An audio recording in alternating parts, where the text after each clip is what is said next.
जय गुरु जी संगत जी, शुक्राना गुरु जी संगत जी।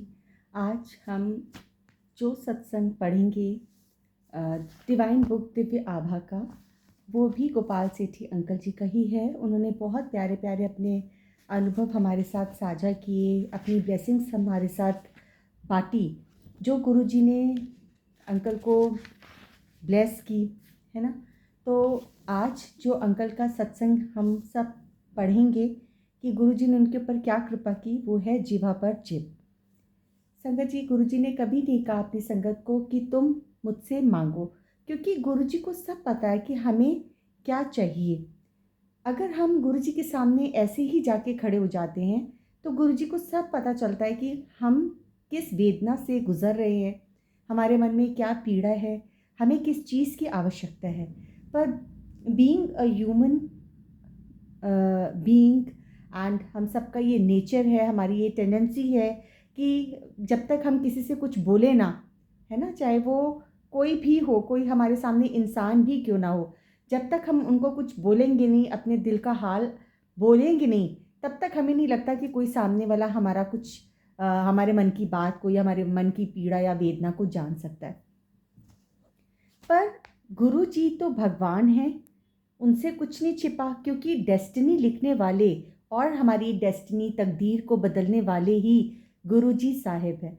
हमारी पल भर में, चुटकी में वो चाहें तो वो हमारे लिए कुछ भी कर सकते हैं। जो जो हमारी ज़िंदगी में या हमारी डिक्शनरी में एक नामुमकिन शब्द होता है, उसको मुमकिन कर देते हैं।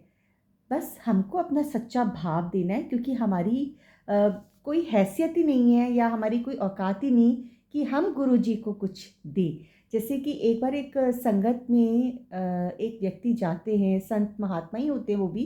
जब वो जाते हैं, वो बहुत करीब से होते हैं, और जब वो जाते हैं और देखते हैं कि गुरु नानक देव जी को उनकी सारी संगत कुछ अर्पण कर रही है, कुछ अर्पण कर रही है, तो वो ये सोच के अपने मन में सोच रहे हैं कि ये सब चीज़ें जो वो अर्पण कर रहे हैं, ये तो महाराज ने खुद उनको दी हैं, क्योंकि हमको जो कुछ भी आज मिला है, महाराज की वजह से ही मिला है, हमारे गुरु की कृपा है, उसी वजह से हमको वो मिला है। तो वो जाके अपना मस्तक गुरु नानक देव जी के चरणों में रख देते हैं और कहते हैं कि जो भी यहाँ पे संगत आई है, आपको चढ़ा रही हैं, जो जो कुछ भी अपने चढ़ावे चढ़ा रही हैं, ये सब आपकी दी हुई दात है। पर मैं जो आज आपको अर्पण करने आया हूँ, नतमस्तक करने आया हूँ, वो है मेरा अपना कमाया हुआ, और वो है मेरा अपना गुरूर, मेरा अपना अहम, है ना। ये मैंने अपना कमाया है, मेरे अपने जो मेरे कर्म हैं, मैं आज वो सब कुछ आपके चरण कमलों में अर्पित करने आया हूँ। तो ये तो बिल्कुल सच बात है संगत जी कि हम क्या दे सकते हैं अपने गुरु को। हम कौन होते हैं देने वाले? जो भी देना होता है वो हमारे गुरु हमें खुद ब्लेस करते हैं। सब दी हुई चीज़ें उन्हीं की है जो हम उनको अर्पण कर देते हैं। हम श्रद्धा का एक फूल उनको अगर चरण कमलों में अर्पित कर देंगे तो वो बहुत प्रेम से उसको स्वीकार कर लेते हैं। हमारे मन के जो सच्चे भाव हैं, द्वेष, निंदा, चुगलियाँ हम अगर ना करें, और हम अपने अच्छे कर्म और जैसा गुरुजी चाहते थे कि हम बने, अगर हम वो अर्पित कर देते हैं तो वो सीधा सीधा हमारे महाराज के चरण कमलों में अर्पित होता है। तो हम सबको कोशिश करनी चाहिए कि हम इन बुरे कर्मों से और निंदाओं, चुगलियों से, बुरे कर्मों से बचें, और जो हमारे गुरु हमसे चाहते हैं, सच्चा भाव, हम एक अच्छे इंसान बने, और जितना हो सके किसी की हेल्प करने की कोशिश करें। कहते हैं ना कि अगर आप किसी बेज़ुबान जानवर को कुछ खिलाते हैं तो वो आप अपनी आत्मा को ही फीड कर रहे हो, feeding your own soul if you are feeding बेज़ुबान जानवर, है ना। कोई भी डॉग्स होते हैं, कई बर्ड्स होती हैं, कई कई बेज़ुबान जानवर होते हैं, आप उनको फीड कर देते हो। या कोई असहाय व्यक्ति होता है, हैंडीकैप्ड इंसान होता है, अगर आप उसको थोड़ा सा भी अपनी सामर्थ्य के अनुसार फीड कर देते हो, हेल्प कर देते हो, तो you are feeding your own soul. So इसके साथ हम गुरु जी से आज्ञा लेके अपना नेक्स्ट सत्संग प्रारंभ करेंगे। जिह्वा पर जिप सॉरी, जिह्वा पर जिप। सॉरी गुरु जी। मेरी पत्नी की दूसरी शल्य चिकित्सा के उपरांत मैंने उससे परिहास किया था कि वह अपने शरीर पर जिप लगवा ले, क्योंकि चिकित्सक सदा शल्य क्रिया का सुझाव देते रहते थे। एक दिन संगत में जब मैं अपने संस्मरणों का वर्णन कर रहा था, गुरुजी ने मुझे यह बात भी बताने को कहा। उन्होंने उन्हीं शब्दों का प्रयोग किया जिन्हें मैंने अपनी पत्नी से आपसी वार्ता में 10 वर्ष पूर्व किया था। वही बात है ना संगत जी, हमें गुरुजी को बताने की कोई ज़रूरत नहीं है। गुरुजी हमेशा हमारे साथ रहते हैं। उन्हें हमारी पल पल की खबर है कि हम क्या कर रहे हैं और क्या नहीं कर रहे हैं। तो अंकल ने जो 10 साल पहले आंटी को बोला था कि तुम अपने जो है शरीर पर जिप लगवा लो, क्योंकि तुम्हें डॉक्टर्स हमेशा शल्य क्रिया यानी सर्जरी के लिए बोलते रहते हैं। तो 10 साल पहले कही हुई बात को गुरुजी ने संगत में कहा कि तुम ये बताओ सब संगत को। गुरुजी अपनी सर्वज्ञता कभी कभी अचानक प्रकट करते हैं।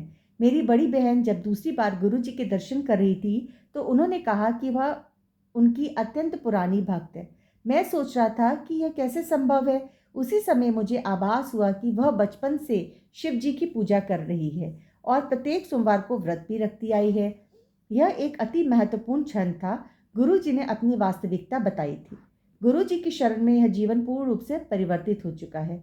गुरुजी ने सब भविष्यवाणियों को असत्य सिद्ध कर दिया है और मेरी पत्नी को नवजीवन प्रदान किया है। मुझे प्रतीत होता है कि हम कबीर से भी अधिक भाग्यशाली हैं। वह तो गुरु और गोविंद दोनों में से एक के चरण स्पर्श करने की दुविधा में थे। कहते ना, गुरु गोविंद दो खड़े काके लागू पाए। तो वह तो गुरु और गोविंद दोनों में से एक के चरण स्पर्श करने की दुविधा में थे। हमारे लिए तो गुरु ही गोविंद है। यह संगत स्वयं प्रभु के चरणों में बैठकर अत्यंत गौरवान्वित है। यह हमारा सौभाग्य है कि वह हमें अपने दर्शन, कृपा, स्नेह, निर्देशन और लंगर करने का अवसर प्रदान कर रहे हैं। विनती है कि सबको उनके कलेशों और कष्टों से मुक्ति मिले। आइए हम सब मिलकर प्रार्थना करें। मेहरा वाले साइयां रखी चरना दे कोल, रखी चरना दे कोल, सानू चरना दे कोल। बहुत सुंदर।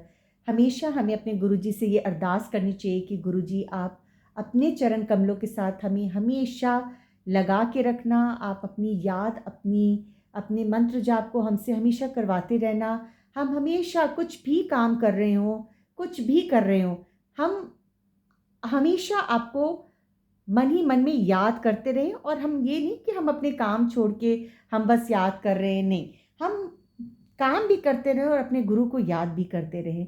और गुरु जी अपनी सब संगत के ऊपर कृपा दृष्टि डालते रहें, हमें अपने चरण कमलों के साथ हमेशा सदा सदा के लिए जोड़ के रखें। यही गुरु महाराज से विनती है। संगत जी